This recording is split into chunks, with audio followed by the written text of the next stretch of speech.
He was hours away from execution. His only wish? To see his dog one last time. But what happened next didn't just save a life. It exposed a secret so explosive, it shook an entire city. Stay with us, because this isn't just a story about survival. It's about the kind of love and truth that refuses to die. Dear viewer, what you are about to witness is not just a story. It is a powerful testament to the quiet power and pursuit of justice in places most people ignore. If this is your first time here, I warmly invite you to share where you are watching in the comments below. And if stories like this move you, challenge you, or make you think, consider subscribing and clicking the bell icon. We share voices that deserve to be heard every day. Thank you for being here. Now, let's get into the story. The gray light of dawn barely touched the cold walls of Ravenhill Correctional Facility, the kind of place where time seemed to slow and every second stretched out into a lifetime. The building loomed like a forgotten monument on the outskirts of New Orleans, its cracked stone facade weathered by storms and sorrow.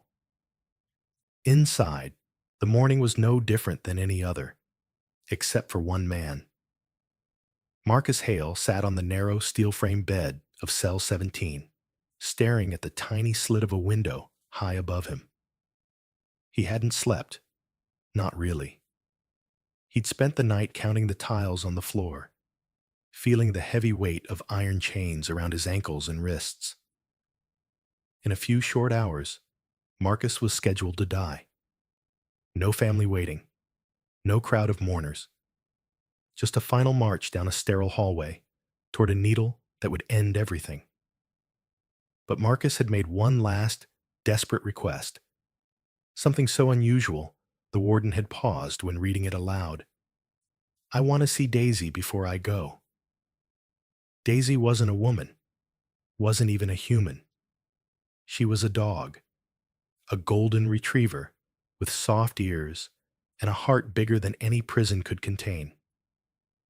Marcus had rescued her from a flooded ditch 3 years before everything went wrong, back when life still offered second chances. Most final requests were meals, a favorite song, a chance to speak to a chaplain. Not this. A dog. A glimpse of something pure before the darkness closed in. Warden Eleanor Briggs, a stern woman hardened by years in the system, wasn't sure what to make of it. Animals weren't permitted in the high-security wing, let alone near the death chamber. But something about the quiet dignity of Marcus's request gnawed at her, refused to let her dismiss it. Through the grim corridors of Ravenhill, the guards murmured about it too. Some said it was touching. Others said it was pathetic. But no one said it didn't matter. Somehow, it mattered more than any last meal ever had. Marcus shifted on the bed, the chains clinking softly. His hands, once strong from construction work, now trembled faintly. Not from fear of death, but from fear he would leave this world unseen, unheard, unloved. Daisy was the only creature who had ever looked at him without judgment, without suspicion. When the world branded him a criminal, a monster, Daisy had just wagged her tail and licked his hands. A sharp knock at the door jolted him.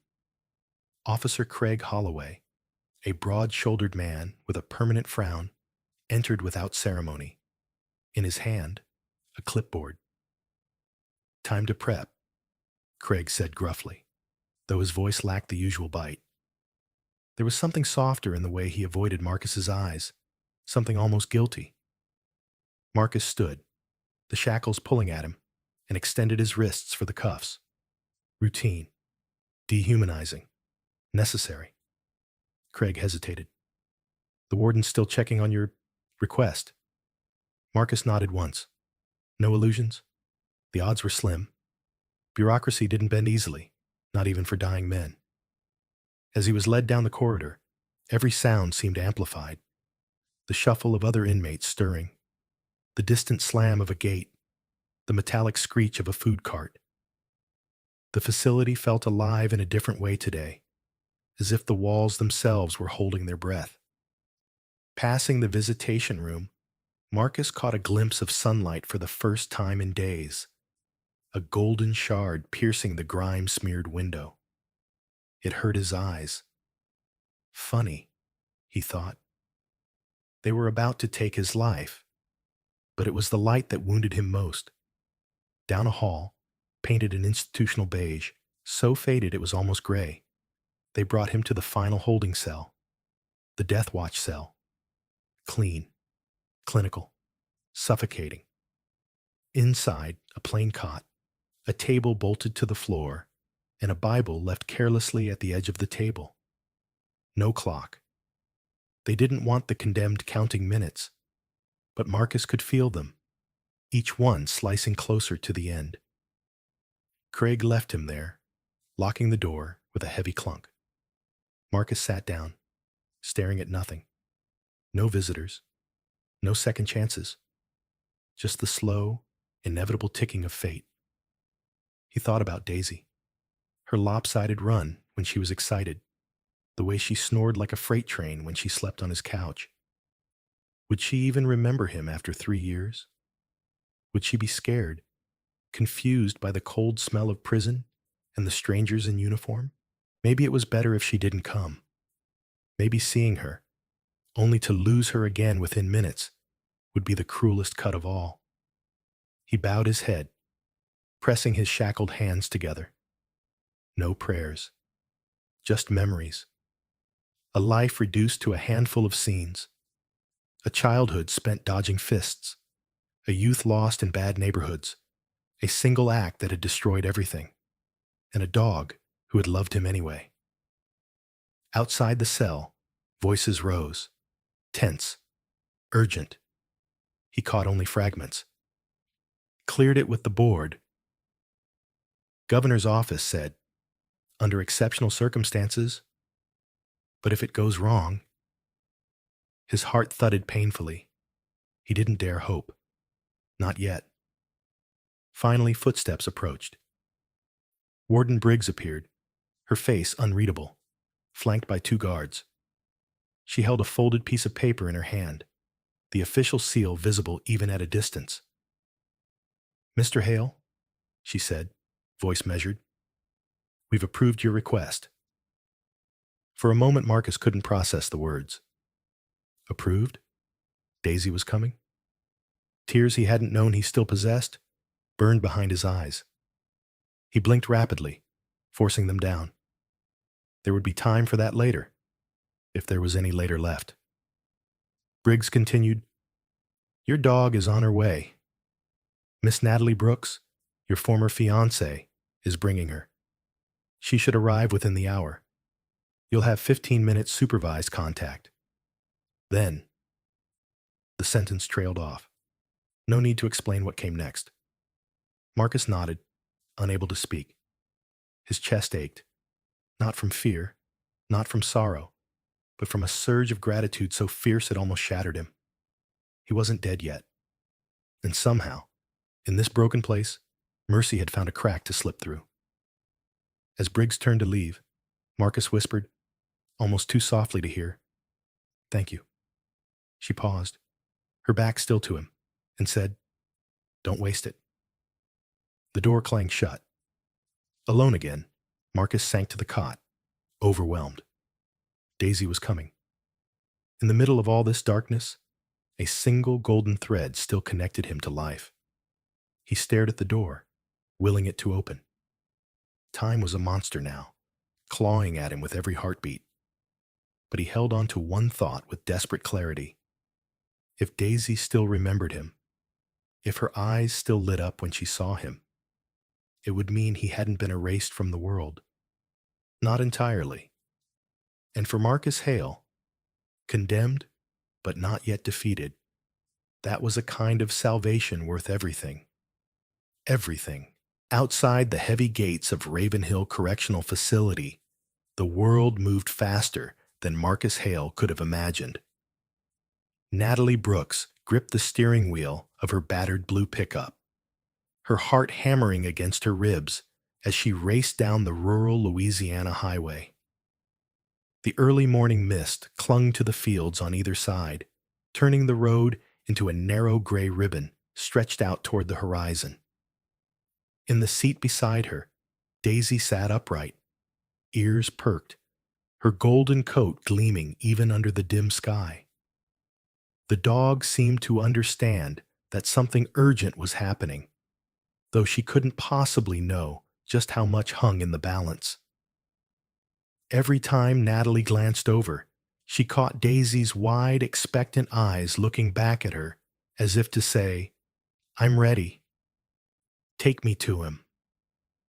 The warden's voice still rang in Natalie's ears from the phone call an hour ago. "You have 90 minutes to get here, Ms. Brooks, or the request will be void. No room for traffic, no margin for delays. Just a small, nearly impossible window that might be Marcus's last chance for a real goodbye." The irony was brutal. For 3 years, Marcus had clung to Daisy in his mind like a lifeline, and now, when fate finally relented, everything came down to the ticking of a clock and the stubbornness of an old truck. Natalie pressed harder on the accelerator. She didn't know if Marcus was guilty or innocent in the eyes of the law. She didn't care anymore. What she knew was that once he had rescued a frightened, shivering dog from certain death. What she knew was that Daisy had never loved anyone the way she loved Marcus Hale. That kind of truth didn't need a courtroom. Behind her, a siren wailed. Natalie's stomach flipped in terror. She slowed just enough to let the state trooper pass, her hands trembling slightly. She whispered a prayer under her breath, not knowing who she was praying to anymore. Maybe just to time itself, or mercy.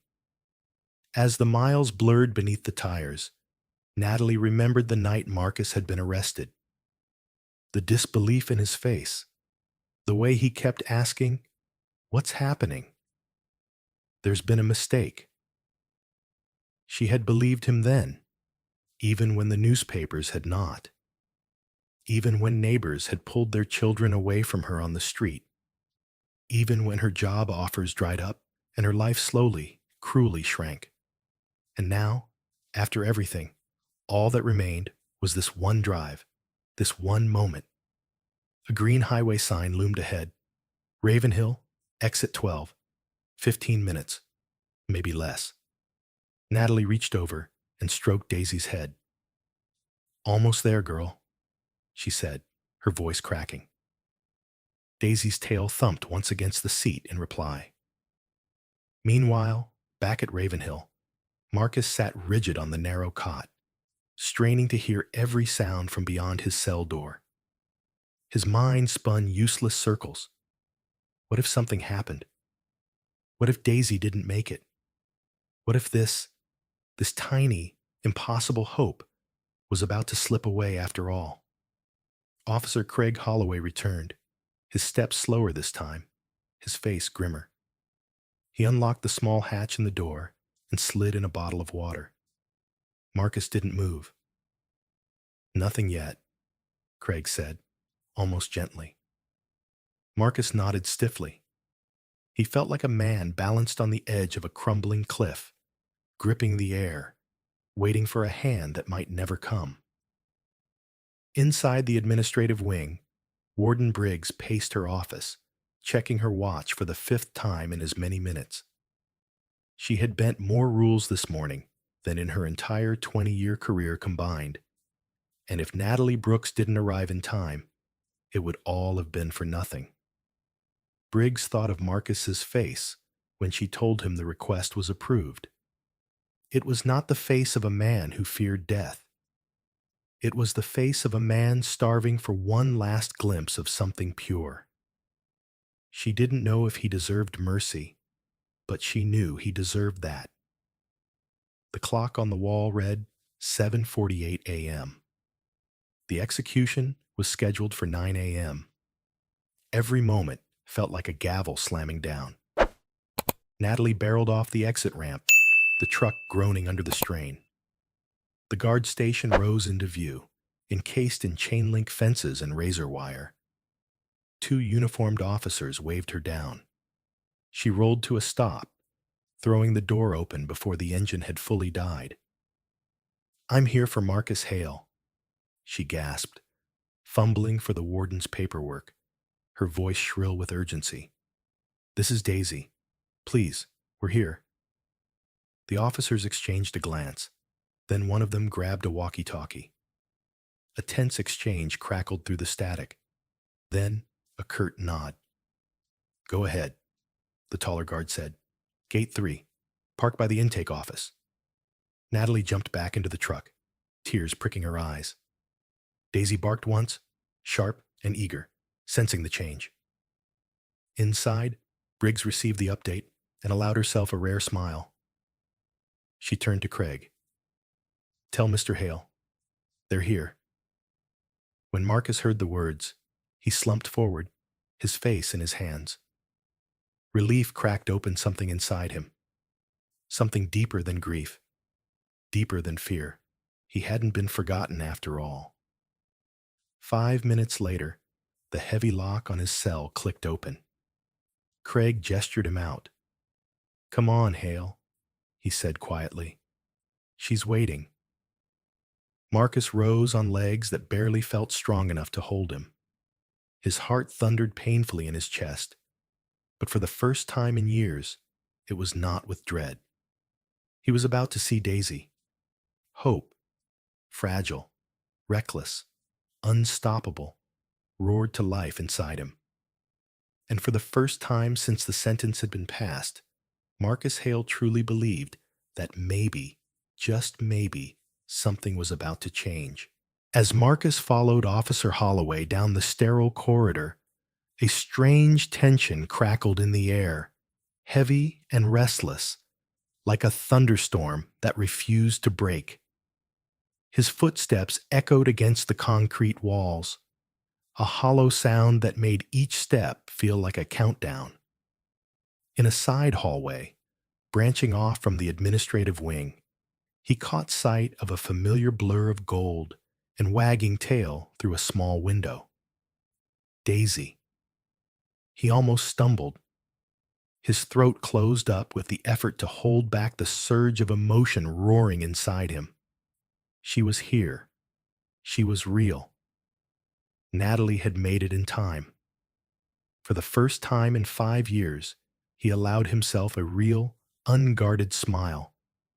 But then, just as Holloway reached for the door leading to the visitation room, another voice called out sharply, "Hold up." The officer froze.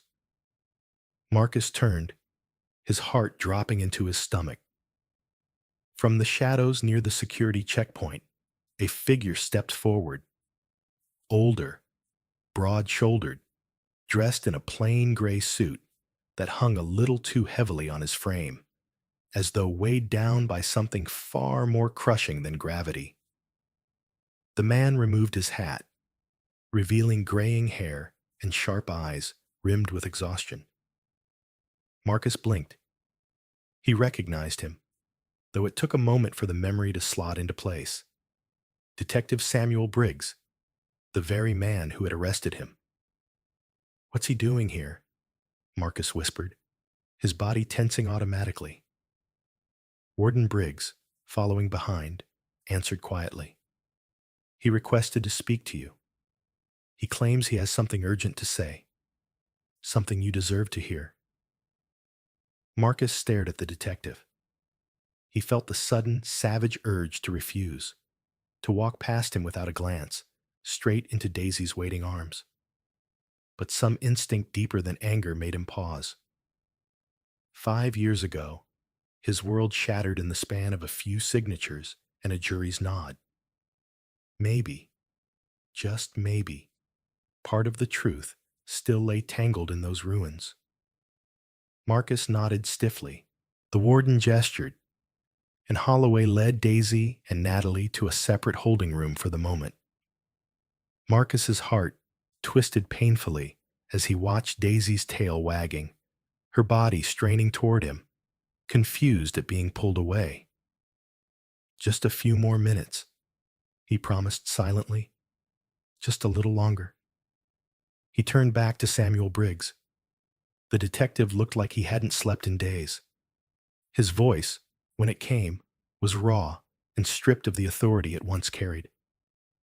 Marcus, I owe you something I should have given you years ago. Marcus crossed his arms over his chest, every muscle taut. Spare me the regrets? Briggs flinched. Good. Let him feel it. But then the older man straightened, determination flashing behind his tired eyes. I didn't come here for absolution, Briggs said. I came to tell you the truth. You were right. You didn't kill Oliver Vance. Marcus stared at him, the words hitting like a punch to the gut. There were things the department buried, things I was ordered to ignore, witness statements that didn't align with the narrative they wanted, financial ties between Vance and some very powerful people in Baton Rouge who wanted him silenced before he could testify about laundering money through city contracts. Briggs's voice shook with the weight of his admission. You were convenient. You were the easy choice. Marcus's hands curled into fists. I lost everything because of you. I know, Briggs said, voice thick. I let it happen. I thought I was doing my job. I thought, if I stayed silent, maybe it would be someone else's problem. I was wrong. I failed you. For a long moment, Marcus said nothing. Rage, disbelief, grief, all warring inside him. He thought of the sleepless nights, the endless court appeals, the way he'd clung to Daisy's memory just to keep breathing. Now, here was the man who could have stopped it, and hadn't. Why now? Marcus finally asked, voice low. Briggs's face twisted in pain. Because my conscience finally outweighed my cowardice, and because I learned this morning that new evidence is coming to light. Natalie Brooks. She's been working with a private investigator. They found records, hidden payoffs, security footage that was never submitted into evidence. A judge agreed to review your case. The world tilted. Marcus grabbed the edge of a table to steady himself. The warden has requested a temporary stay of execution pending the review. Briggs added, eyes pleading. You might still have a future, Marcus. A real one. But it's going to take everything you've got left to fight for it. A future. The word tasted foreign in Marcus's mouth, like a language he'd forgotten how to speak. Behind him, the door cracked open slightly. He heard a soft whine. Daisy, impatient, hopeful. Marcus drew in a shaking breath. Forgiveness wasn't something he could offer Briggs. Not today. Maybe not ever. But the truth was something. It was a beginning. Without another word, Marcus turned his back on the detective and walked toward the sound of Daisy's whine, toward Natalie's quiet, steady presence, toward the only pieces of his life that had never betrayed him. As Holloway unlocked the door, as Daisy hurled herself into Marcus's arms with uncontained joy, the walls Marcus had built around his heart cracked wide open. Samuel Briggs watched from the hallway, shoulders bowed under the crushing weight of too late repentance, and whispered to no one in particular, I'm sorry. The apology floated through the air like ash, falling at Marcus's feet, but never quite reaching him. There would be time for justice, time for redemption, perhaps. But for now, there was only this moment. A man, his dog, and a future fighting to be born from the ashes of everything that had been stolen. The minutes after Daisy leapt into his arms felt strangely suspended in time. like a movie reel that had frayed and slipped from its track. Marcus buried his face into the thick golden fur, inhaling the familiar, grounding scent of home, of better days, of freedom. Daisy whimpered softly, licking his jawline as if reassuring herself that he was real, that they were real, together again after 1,000 broken days. Natalie sat across the room, hands clasped tightly on her lap, her smile trembling at the edges. Officer Holloway gave them a respectful distance, standing guard by the door, but not intruding on the fragile miracle unfolding inside the visitation room. Through the narrow window, late morning light filtered in, casting thin stripes across the cement floor, making everything look both impossibly vivid and painfully fragile. Marcus looked up, locking eyes with Natalie. "Is it true?" he asked, voice rough from too many unshed tears. "They stopped it?" Natalie rose and crossed the room in 3 strides, crouching in front of him and Daisy. Her hands found his, still trembling, still cold, and she squeezed them hard. "They've issued a stay," she whispered, voice catching. "Not a full pardon. Not yet. But enough to stop what was about to happen. Enough to give you a fighting chance." He closed his eyes, fighting a dizzying wave of emotion. Relief, fear, anger, disbelief. They all tangled into a knot inside his chest. But they could still... He couldn't finish the sentence. Natalie nodded gravely. "They could. It's not over. It's just paused."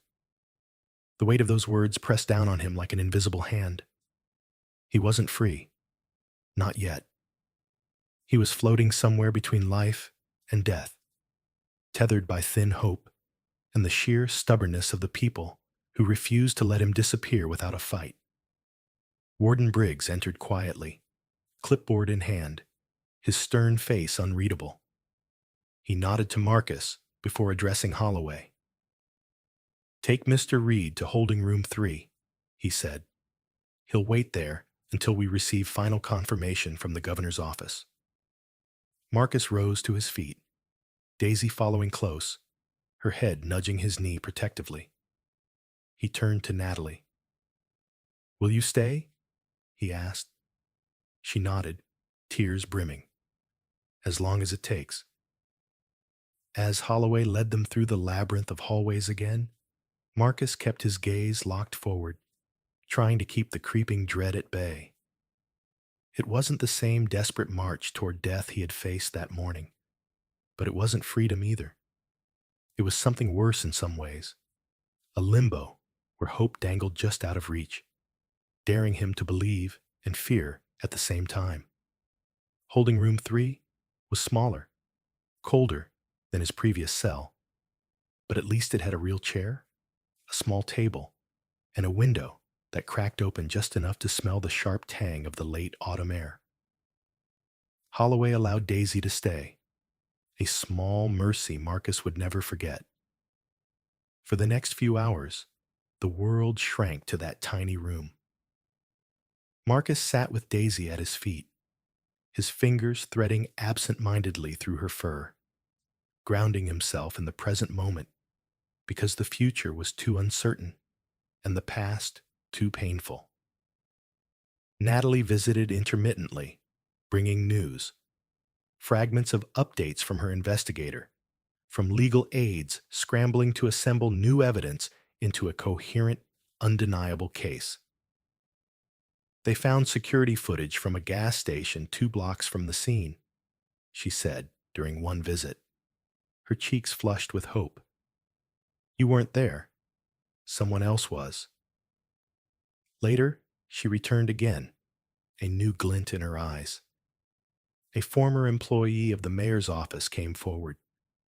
"He said Vance had enemies bigger than we knew. They paid for your silence." Each piece was a thread tugging Marcus closer to salvation, yet none alone was enough. Not yet. The hours stretched, a taut rope fraying strand by strand. Holloway brought sandwiches neither he nor Marcus could stomach. Daisy, oblivious to the tension, devoured her share with enthusiastic slurping, offering a moment of laughter that felt almost criminal in the grim setting. Outside the window, the sky deepened into twilight, the horizon bruised with purple and gold. Marcus leaned his forehead against the cool glass, watching the birds wheel across the dimming sky. So close, so far. Then, just as darkness fully settled, Warden Briggs reappeared, accompanied by a woman in a tailored navy suit, a representative from the governor's office. The room seemed to shrink. "Marcus Reed," the woman said formally, consulting the folder in her hand.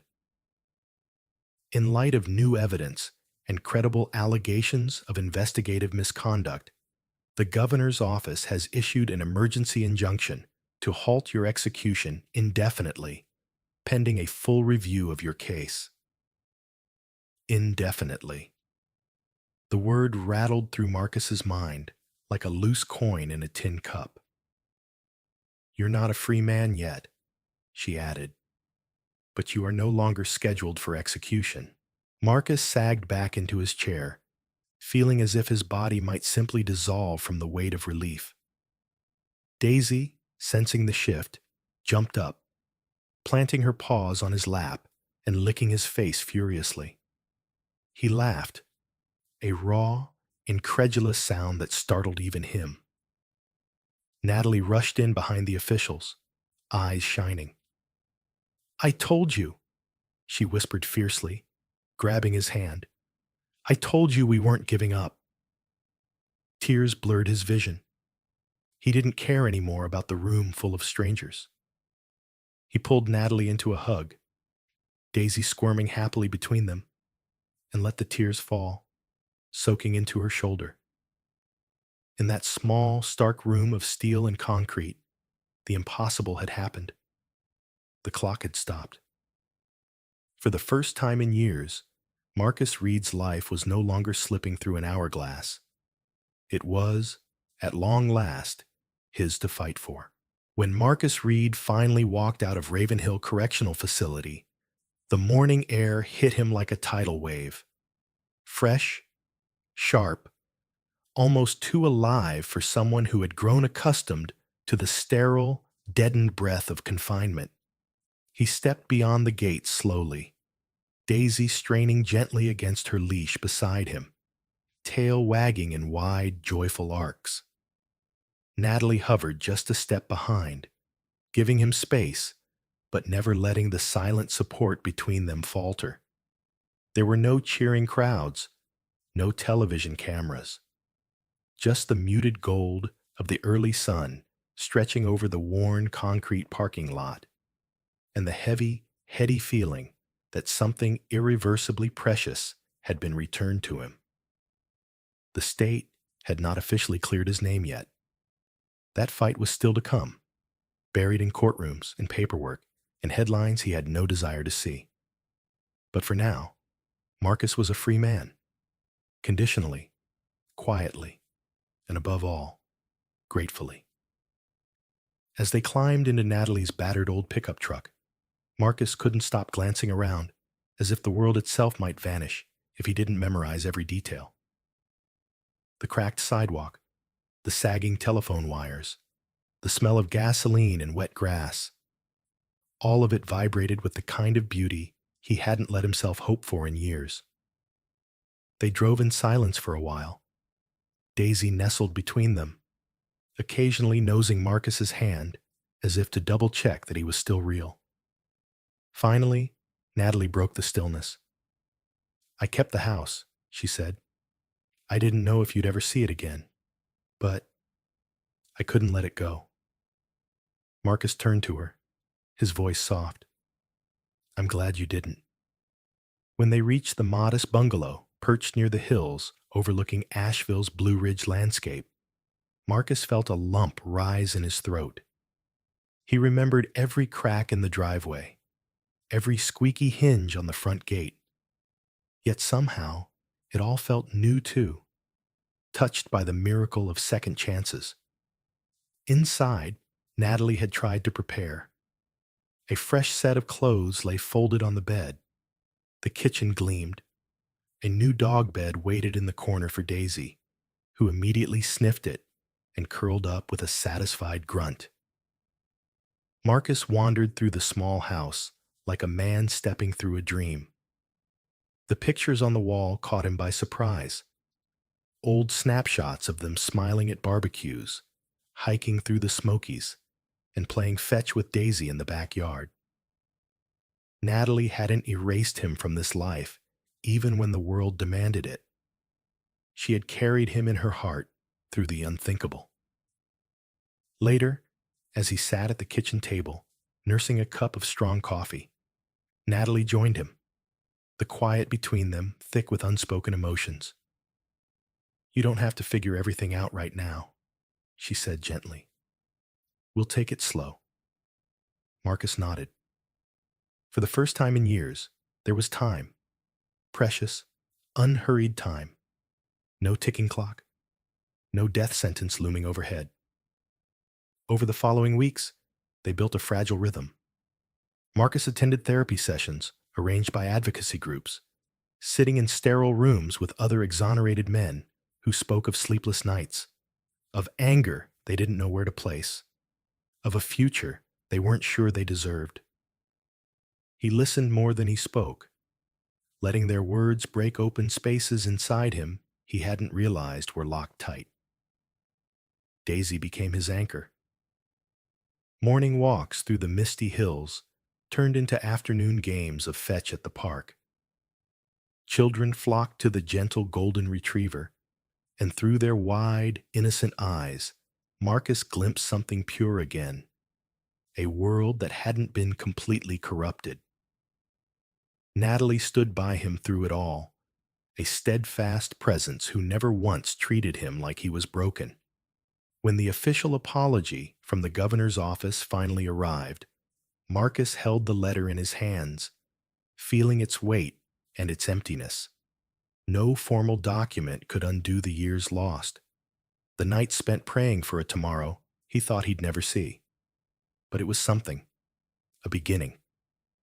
Offers came in, book deals, interviews, public speaking engagements. Marcus turned them all down. He didn't want to become a symbol or a cautionary tale.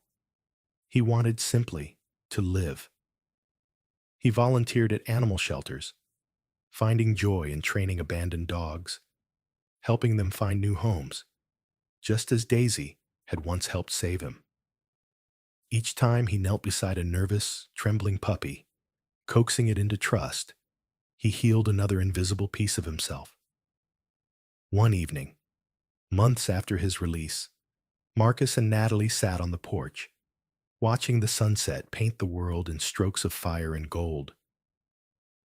"Do you ever wonder why you survived?"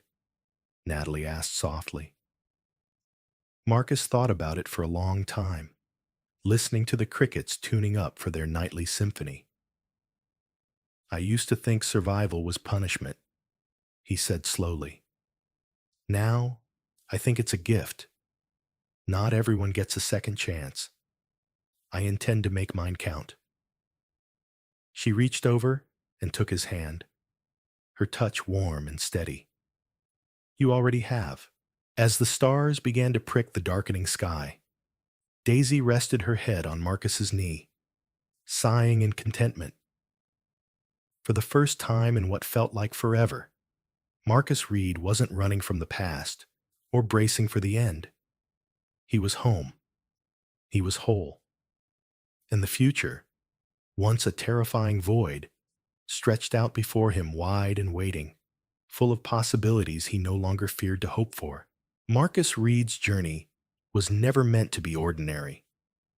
From the sterile, hopeless corridors of Ravenhill Correctional Facility to the open, wild embrace of freedom, his story is one of quiet resilience, fierce love, and the unyielding pursuit of truth against a world all too willing to forget him. What began as a final request, an innocent plea to see his loyal dog Daisy one last time before his scheduled execution, unfolded into a harrowing race against time that revealed corruption, exposed hidden allies, and reignited hope when all seemed lost. Marcus was a man abandoned by the system, buried under accusations he had fought tirelessly to refute. In those final hours, when every second ticked toward an irreversible fate, it was love, not rage, that fueled the fight for justice. Natalie, his fiancée, who never lost faith. Daisy, the loyal companion whose very existence symbolized unconditional love and an unexpected confession from a guilt-ridden detective. These became the fragile threads that rewove the tapestry of Marcus's life. It wasn't just about clearing his name. It was about reclaiming his humanity. Each step after his release, from quiet mornings spent retraining abandoned dogs, to awkward first conversations with strangers who only knew his story through headlines, was an act of quiet defiance against a system that tried to strip him of hope. Marcus didn't choose vengeance. He chose restoration. He chose to heal not only himself, but the broken spaces in the lives of others who, like him, had once been unseen. Through his struggle, we learn that survival is not simply a matter of luck. It's a deliberate act of courage. It's the decision to keep loving, keep trusting, and keep believing when the world hands you every reason not to. Marcus's story teaches us that freedom isn't given. It's seized by the hands and hearts of those brave enough to hope beyond reason. The lesson is clear. In a world that sometimes feels cold, indifferent, or unjust, the true revolution is maintaining your humanity. It's standing up when you're expected to stay silent. It's choosing compassion in the face of cruelty. And most importantly, it's understanding that the worth of a person is never determined by the darkest chapter of their life. In our own lives, this lesson invites us to look closer at those around us who are fighting battles we cannot see. It calls us to advocate for justice, to hold space for those wrongly judged, and to offer grace to others and to ourselves when the burden of living feels too heavy. It reminds us that second chances aren't just rare gifts for the lucky few. They are essential rights every human deserves. So whenever you find yourself questioning whether your voice matters, remember Marcus Reed. Remember that a whisper of kindness can echo louder than 1,000 shouts of hatred. And remember that you too have the power to change someone's life, sometimes just by refusing to look away. If this story moved you, inspired you, or reminded you of the strength hidden within compassion, please subscribe to our channel. Your support fuels our mission to bring more stories like Marcus's to light. Stories that celebrate resilience, redemption, and the incredible power of everyday humanity. Subscribe now and join us on the next journey. Because sometimes, the most life-changing stories are the ones we least expect.